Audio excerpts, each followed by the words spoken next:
सावली बारच्या वादावरून मंत्री योगेश कदम अडचणीत आल्यानंतर कदम कुटुंबीय बॅक फूटवर आलेत।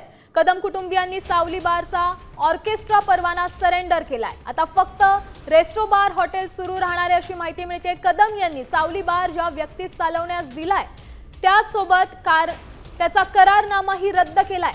ऑर्केस्ट्रा परवाना असताना लेडीज बार चालवला असल्याप्रकरणी ही कारवाई करण्यात आली होती आणि त्यानंतर विरोधकांकडून योगेश कदम यांच्या राजीनाम्याची मागणी केली जाते।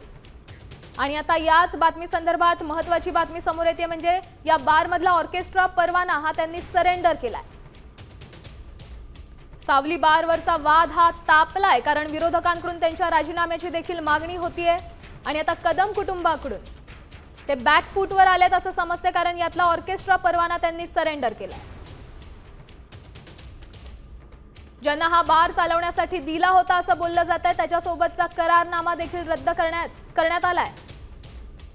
त्यामुळे आता सावली बारवरून योगेश कदम चांगलेच अडचणीत आल्याचं दिसतंय, कारण विरोधकांकडून पण सातत्याने त्यांच्या राजीनाम्याची मागणी होतीये।